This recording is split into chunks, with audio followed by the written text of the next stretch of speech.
Hi there, it's Carlin from the Real Outdoor Experience. This show contains scenes from real fishing and hunting adventures.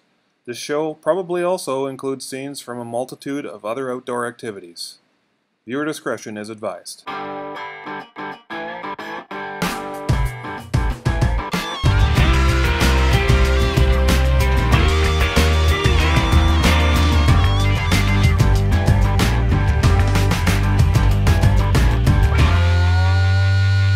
Hi everybody and welcome. It's Carlin from the Real Outdoor Experience. Thank you so much for tuning in. This is the episode on squirrel hunting. So maybe you've thought, I think I should get into hunting. It's a good thing to do. Maybe I can take my boy or my girl out in the bush and do a little hunting. Squirrel hunting is probably a great spot to start. Doesn't require any equipment at all other than a firearm. And really it's pretty simple. All you need is permission, a bush to go in, and away you go. Squirrel hunting is so easy to do, or so I thought. We'll talk about that during the episode. I have a few tips for you, a little bit of gear stuff. We're going to cook them up and feed our family and friends. So stay tuned to this episode. I know you'll enjoy it. And if you're looking to get out and hunting, this is the one for you. Stay tuned. We'll keep it real as always. We'll get right back to it.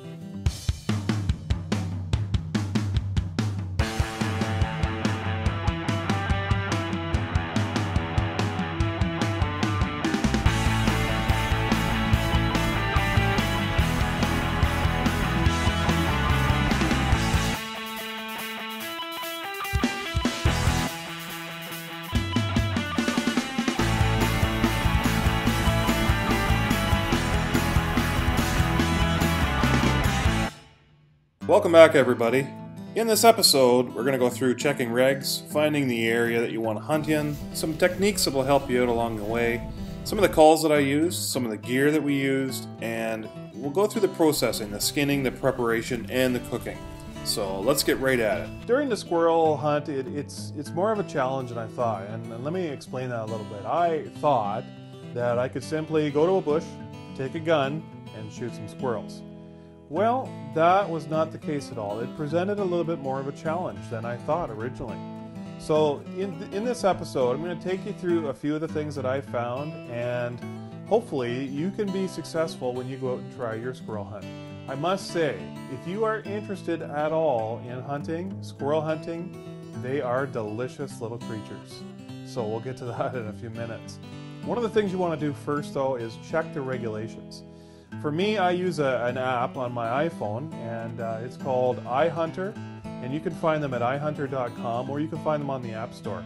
And basically what it will do is, if you allow it your location settings, it will give you the WMU that you're in most of Canada, if not all Canada, and some of the United States. It will give you your location based on GPS. It will give you what is in season based on the different species. And it's a great app to have, and I strongly suggest that you check that out. Squirrels live in trees, so obviously you need to find an area that has an abundance of trees. I would strongly suggest that you check local bylaws to see if you can shoot in that area. Find an area that has some nice hardwood or softwood trees, and go for a walk. It's as simple as that. Sometimes you're successful, sometimes you're not. If you're using a shotgun, it's a little bit easier because the pellets don't travel very far. But if you're using a rifle like a .22, you have to consider where you're shooting and the backstops that you're shooting at. The techniques are kind of a big deal. You have to find what works for you. Some people are successful walking through the bush and shooting squirrels. I was not. It took us 3 times out to get 4 squirrels. And when I say 3 times out, it was probably 10, 12 hours. 10 or 12 hours seems like a lot of time in the bush, but it is time well spent. Take a little lunch, make a day of it. It's a beautiful time of the year in the fall to get out and walk through the bush. The leaves are falling, and my son really enjoyed his time out there. Fantastic. Get your kids outdoors. So one of the things I did was I viewed a couple of YouTube videos, and this gentleman was making what's called a cutting call. Now it's a call that has a tube that has ridges on it, and when you strike the call, it makes a cutting sound similar to when squirrels are eating nuts. This call is supposed to be, I guess, give them some comfort to know that other squirrels are out there, danger has passed, and that they can chew on these nuts. And anyway, the call did not work for me at all. The video of the call I was watching was from the southern states. I don't think squirrels are much different down there. However, in my experience, I did not have much success with it. Maybe it's the way I was doing it, maybe it's the call that I made, I'm not sure, but it didn't work out so good for me. I purchased this one after the squirrel hunt, so I don't even know if it works. I'm going to try it out next season when the squirrel season's back open again. This one does a number of different things. It gives you a chat or gives you some distress calls. And let me know if you have any success with the calls. I'd love to hear from you. I mentioned in the beginning that the gear requirements for squirrel hunting are pretty small, and they are. Basically all you need is blaze orange and a firearm. You know, you can get pretty involved, you can get into the binoculars and whatnot, but for me, I tried the 22 first. I had some gun issues. I took a gun out that I thought was sighted in properly, and unfortunately it was not. So I switched to the 410 shotgun. Very good success rate, a lot more little tiny holes in the squirrel after. However, there was no question when I shot the squirrel, it was down, there was no suffering, it was a good clean shot every time. Choose the gun that you want to hunt with. If you're a sniper with a 22, that's kind of what I thought I would use, but like I said, I had some malfunctions there, and I was happier using the 410 in the end. So when I went through and took the skins off the squirrels, I had the idea that I was going to use the skins later and tan them out. So there are videos on YouTube that are out there that show you how to basically rip the skin off like a tube sock, and those are great, real simple, real quick and easy. But for me, like I mentioned, I wanted to use the pelt after.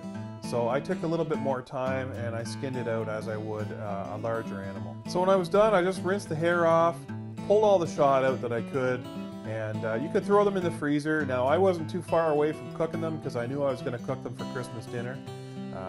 So basically I just threw them in a Ziploc and put them in the fridge, and then a couple days later I came back, grabbed them out of the fridge, and started the cooking process.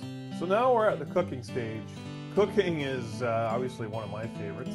Now for this, I was going to do like a pan-fried squirrel, a little bit of batter, but I chose to do pot pies. It's a little bit more of an ease into the wild game meats for some people. And because it wasn't just my, my immediate family, I had extended family coming for dinner, so I chose to do a pot pie, and it paid off. Some people get a little bit squeamish when you have, a squirrel body that's battered. It does look a little bit different than chicken. Pretty close though. My kids put the meat taste about dark turkey to, beef, like a beef steak, beef roast. And I gotta say that they were pretty close. The flavor is very rich and bold. Very, very nice. The bones are very, very tiny and very sharp, so be very careful. I might even try and debone most of the meat next time before I cook it, just to try and alleviate some of the bone issues.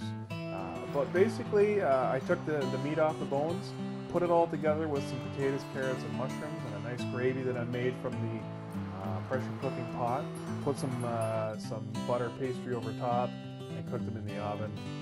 Beautiful, fantastic way to cook squirrel. Strongly recommend it. Great way to end the episode with a beautiful little squirrel pot pie. Thank you so much again for joining me on this squirrel hunting adventure. It was a blast putting it together. We had some great times out there. It took 3 days to put the squirrel hunting episode together, but it was well worth the time. Got to spend some very, very good quality time with some friends of mine, some special times with my son out there, and I strongly suggest that you take your friends and family out, take them on a squirrel hunt. It's a great place to start hunting.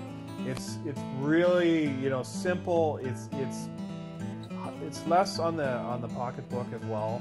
All you need is a firearm and some orange blaze, and away you go. Great time. I strongly suggest it. From my family to yours, I'm wishing you a happy New Year. Please be safe out there, and please get your kids into the outdoors. They will enjoy it. It's so important for you to do that. Again, it's Carlin from The Real Outdoor Experience, and as always, I'm keeping it real. Thanks, folks. Take care for now. What do you think about the squirrel hunting overall? Is it something that you would recommend to people? Yes. Why? It's fun. You get meat after, probably. Absolutely, if you're successful. If you're successful like us. Yeah. You get to spend time outdoors. Absolutely, that's so important. How much do you enjoy spending time outdoors? I don't know how to describe it. Why? Because I like it so much. Yeah. Thank you so much for tuning into the Real Outdoor Experience. And as always, I'm keeping it real. Sweet deal. Thanks. See you soon, folks.